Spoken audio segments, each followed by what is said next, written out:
see the world and wonder, how can we survive? Pirates, greed and plunder, stealing from our children's lives. So many have and have-nots, so many poor deceived, so many gods have we got. So who do we believe? Where is peace on earth? That special place where we can live as one. Where is peace on earth? The human race, where love has just begun. Where love has just begun.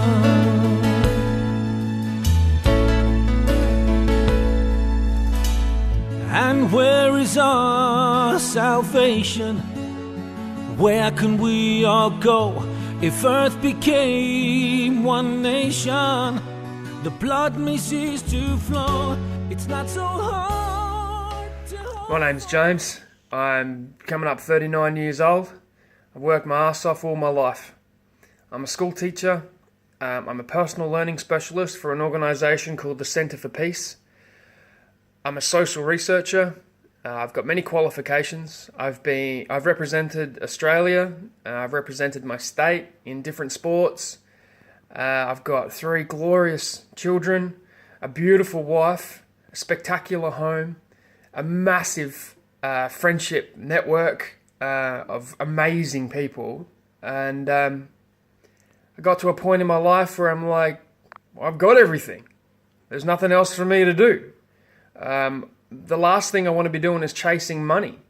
So I just set up a little bit of a passive income, and now what? What do I do with my daily life? Try and change the world? Well, there's millions and millions of people doing that, feeding you a little bits of positive information on YouTube and podcasts and Facebook, but the majority of it's just utter bullshit. And so after decades of research, like I mentioned, I'm a social researcher, and speaking to my awesome friendship base, who are also very highly qualified and experienced people, I found a gap in humanity, in the world, in life, and I can't find any evidence of it anywhere on the internet. And speaking to my friends, they're like, hey, that's really strange, that's really unusual, you should create a podcast about that. So here I am.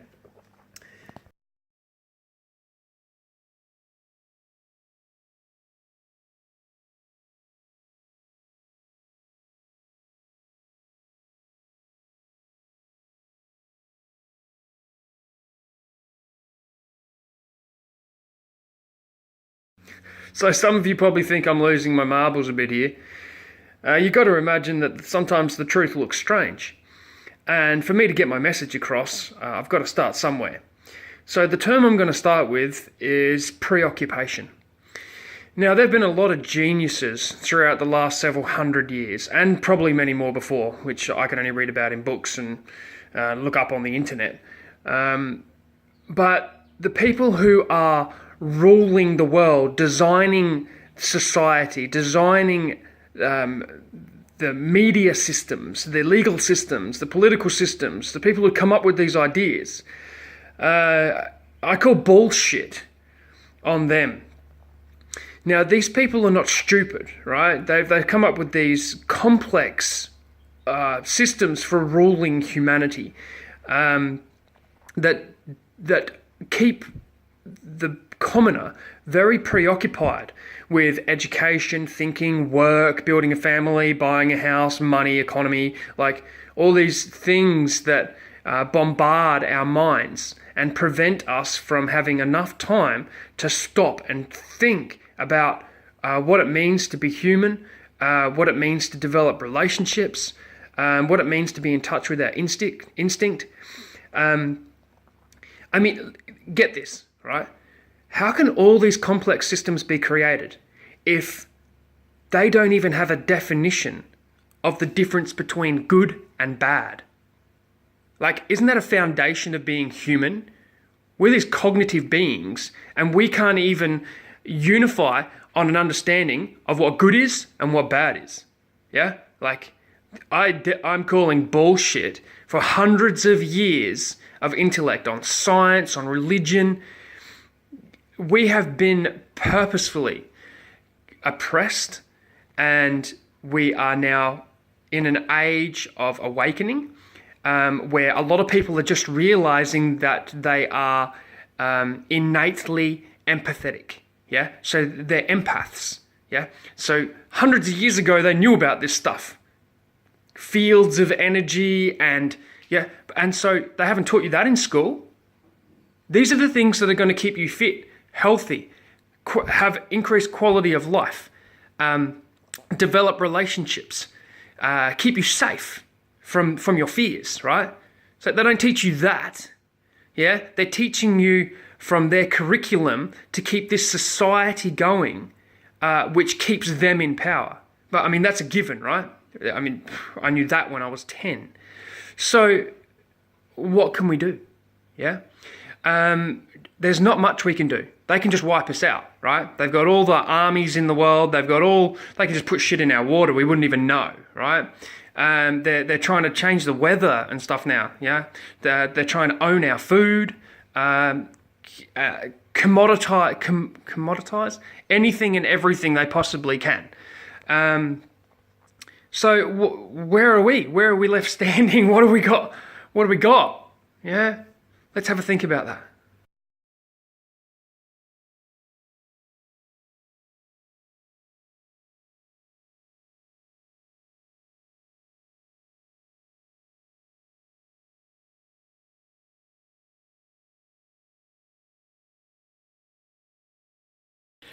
So I'm not sure what you guys have got, but I know what I've got.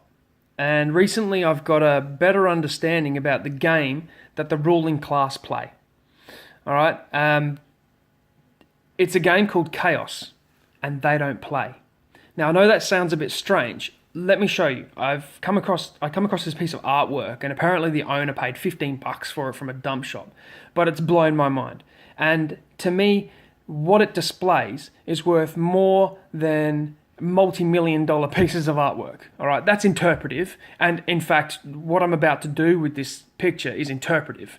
But hopefully it provides some insight into the thinking of the ruling class. All right, so bear with me on this. So this picture here could resemble infinite amounts of interpretation depending on who's observing.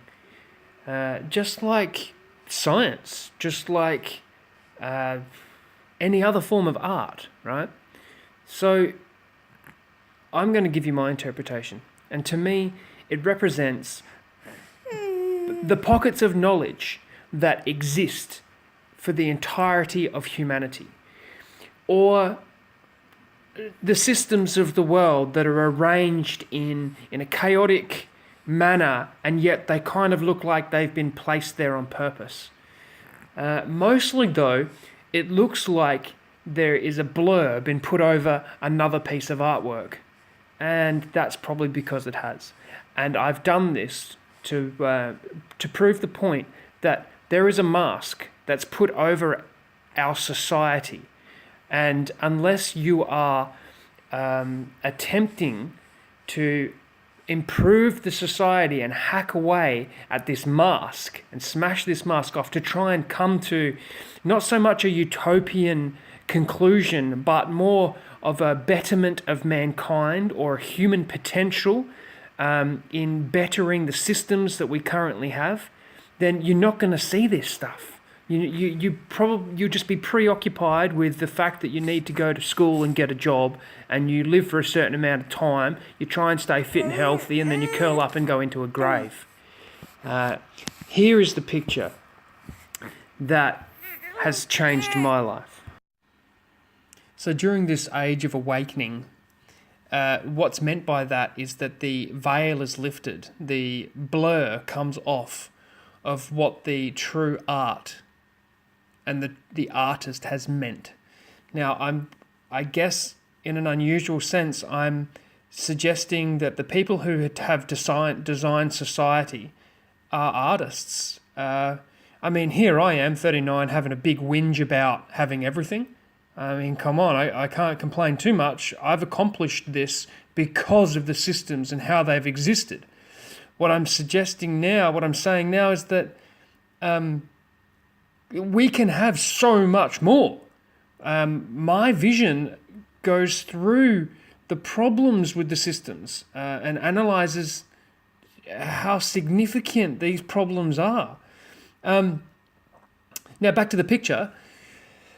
The initial impression that I receive is that these shapes and colours and spaces and white space, it reminds me and invokes my thought in regards to education and science and the media and the chaos of the world and my mind and my emotions and what life looks like. Yeah, it just looks like one big ball of chaos that we're trying to make sense of, whether we use lists or Venn diagrams or a conversation or random acts of kindness, or we try and framework certain packages of knowledge. And I'd just like to point out to you a few of the shapes that really stand out to me and what they mean. And this is how I've gone through time trying to make sense of my own existence. All right, so here's a guitar in the center of the page, little purple one, and that invokes my emotion to consider all these incredible artists that devote their entire existence, their entire lives, all the time they have in the world to creating harmony for themselves or searching for harmony for themselves and creating pieces of something, music or paintings or sculptures or whatever the art is, to assist others to try and find harmony as well. Yeah, they use it as reflection tools, or they use it as searching for deeper meaning. All right, so now down on the bottom left-hand corner here, there's a man thinker shape, and he's facing towards these blue dashes up the side, which are like a measurement tool, which are like a ladder. Yeah, and this is the exploration of the mind. This is what most people do in their daily life. Some people do it consciously, some people do it subconsciously, but we're always measuring and gauging and evaluating and applying a scale to things. All right, and when we go back up to this little green platypus aspect, the little picture at the top here, it reminds me of all my friends who are really obsessed with being connected with nature, that the human existence aligns with Mother Nature. You know, maybe that's true, maybe that's not. You know, maybe we're way above nature and way beyond nature. We can control nature. Maybe we're not. Maybe nature could just, destroy us any moment. Which, I mean, that seems evident, doesn't it? Okay, let's go down further. Let's go down to the little red horse, which is like a knight on a chessboard. That reminds me of the intellects of the world and the games that they play. All right, so the game of chess is where everyone's trying to stay 6, 7, 8, 9, 10 steps ahead of each other, yeah, to win the war game. Yeah, there's lots of other depictions on this artwork which remind me of games. So, like the slashes, all those little slashes are like a sword fight, yeah, and which can be a sword fight of intellect and of mind. Which men and women have been playing for centuries and centuries, yeah? Hit after hit and slash after slash, they keep hacking away at trying to defeat each other with usually their mind and their understanding. The two squiggles down the bottom here, we've got a red squiggle and a blue squiggle.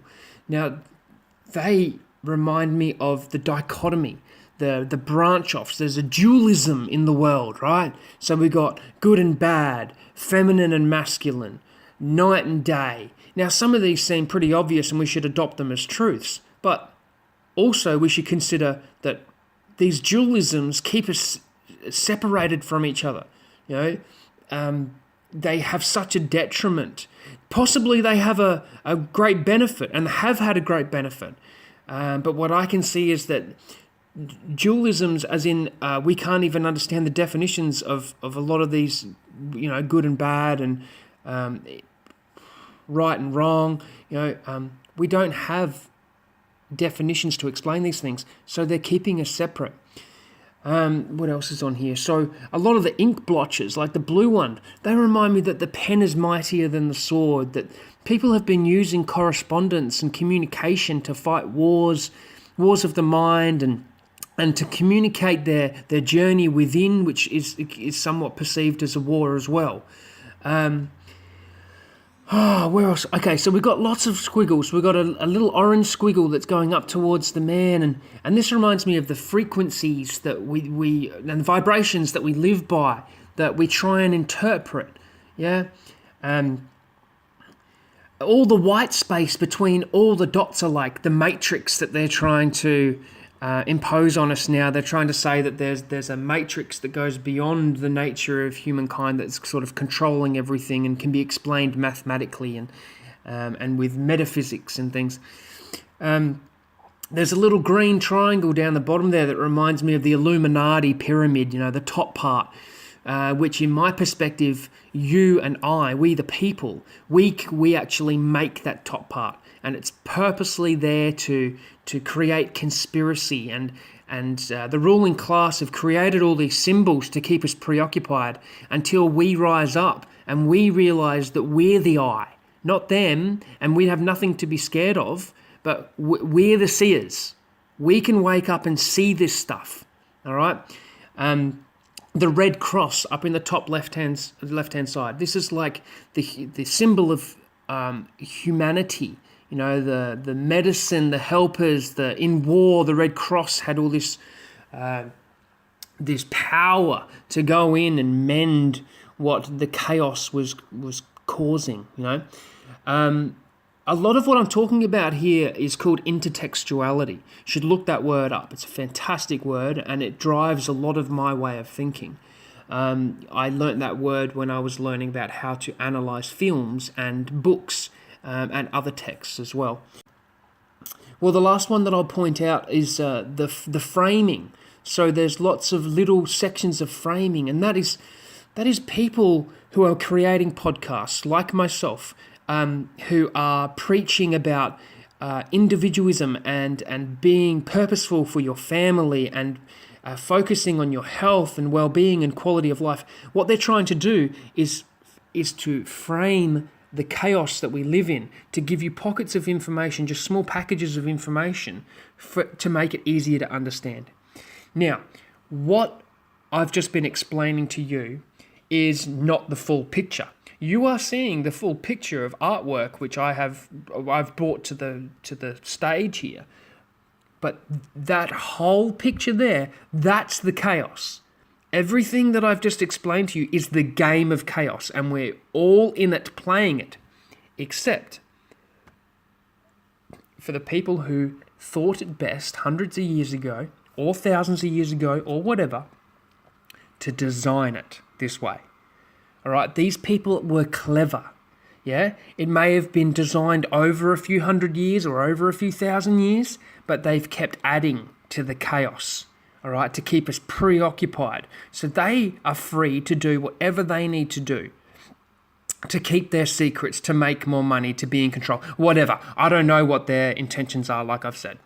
So this next picture defines where I've come from, all right, and where a lot of other people come from.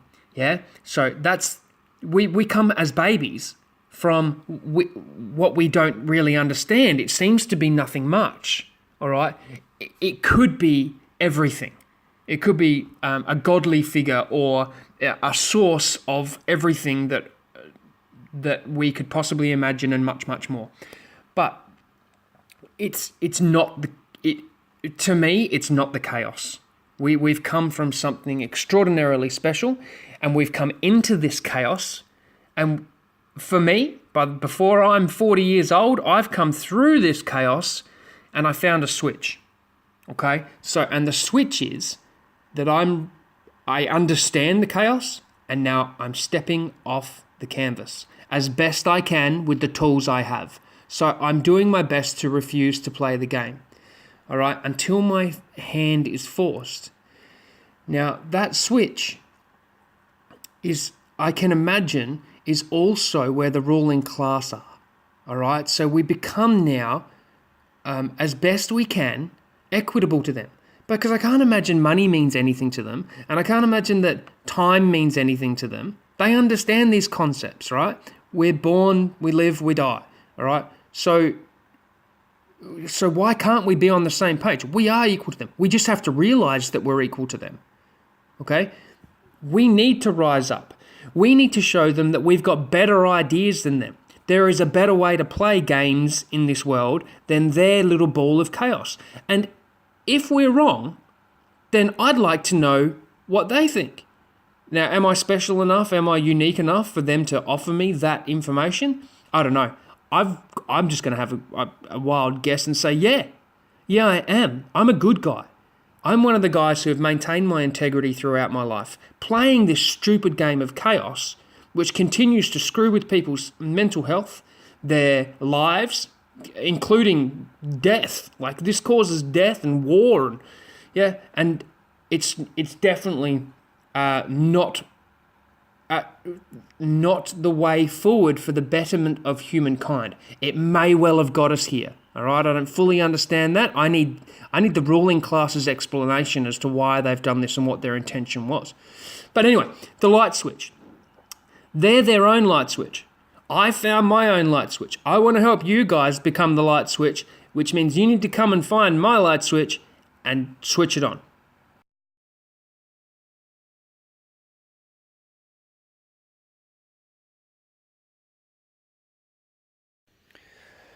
So where to from here? The only way forward that we can figure is to surrender. And it's not a surrender in the way that we approve of what they've done, but it's to completely surrender to their genius and to their design. They can force our hand at any time. They can bombard us with new information, new knowledge, entertainment. They can keep bringing about things and things for us to do and forcing us to be occupied until the day we die. They can sue us and take us to court. They can lock us up in prison. They can. It's endless, the amount of things, the amount of capabilities that they have. So what we've designed as an organization and as a group, as a collective, is a means of not playing their game.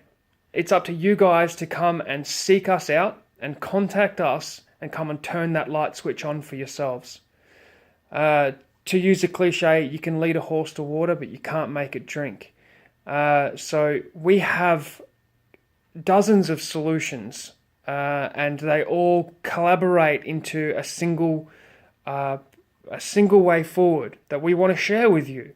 But we're not about to put it on a podcast, and we're not about to upload it on the internet, and we're not about to publish it in any book. This is going to be done in real time. But we've been doing this for a very long time, and we're quite widespread now. We have a lot of personal learning specialists out there willing to promote our message and send our message out, and we'll take as much time as this requires to get our message out the way that we want to get it out, not forced by the media and misinterpretation. So if you are in search for something real, a genuine purpose in your life, maybe a reform, so you'd like to redefine your direction, we have an incredible network, and we welcome anybody at an entry level that we can start a discussion, and we welcome you to come in and change our mind. We challenge you to come and change our mind. Come and show us that you have better solutions than what we've got. Otherwise, we're just going to continue to infiltrate. Just like the religions have over thousands of years, we plan on doing that as well.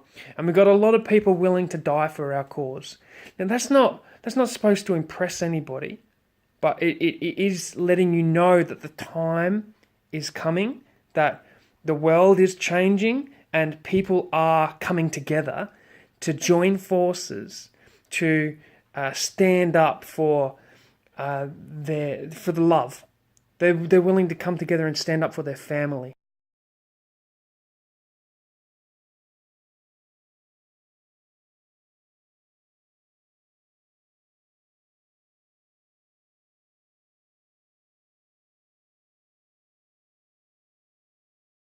It's not too late to do what's right, to be as one and join in our fight. Our right to live is what's at stake, the need to give so you can make the world of difference, and all the difference in the world. We want to live, we want to play, we want to have fun, not just today.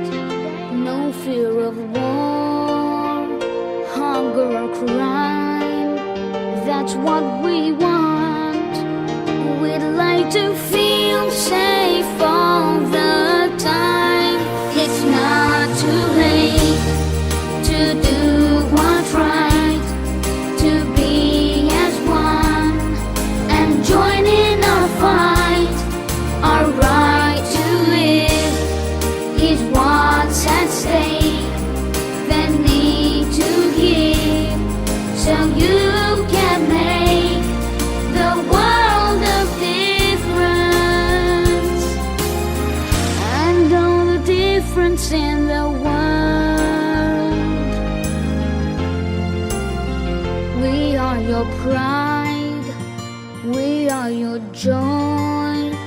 You gave us life for us to enjoy. We know you care and say a prayer, but we need more. We need as much as you can spare. It's not too late to do what's right, to be as one and join in our fight. Our right to live is what's at stake, the need to give so you can make the world of difference, and all the difference in the world.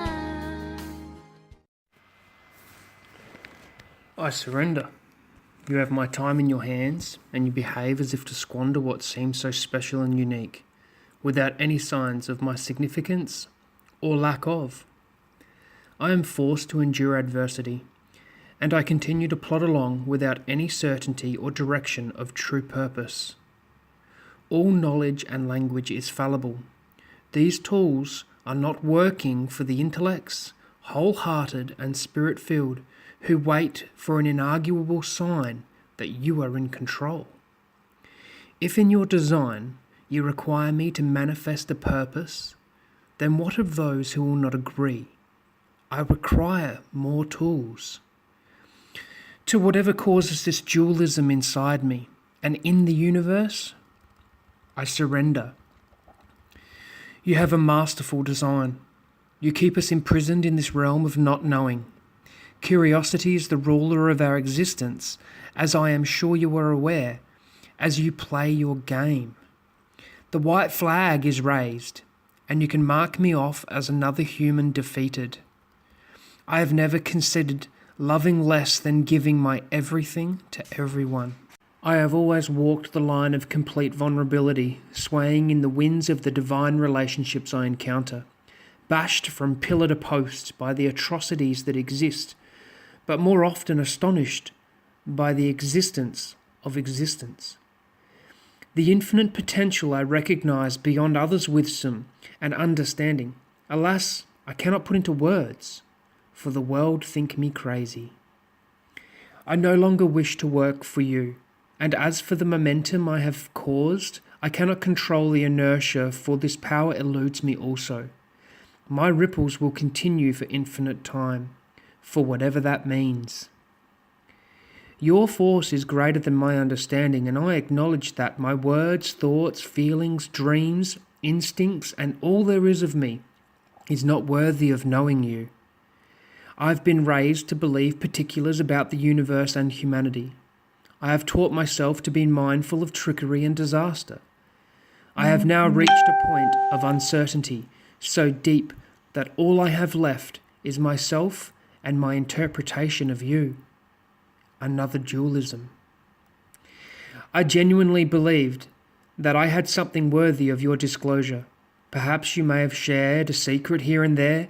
Instead, I am abused to the point of a damaged mind and body.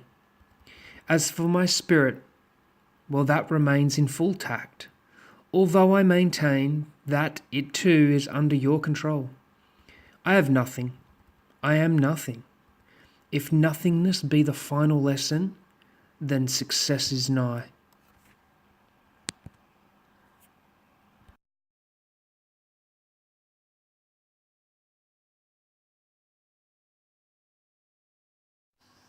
Thank you for staying tuned into my first ever podcast.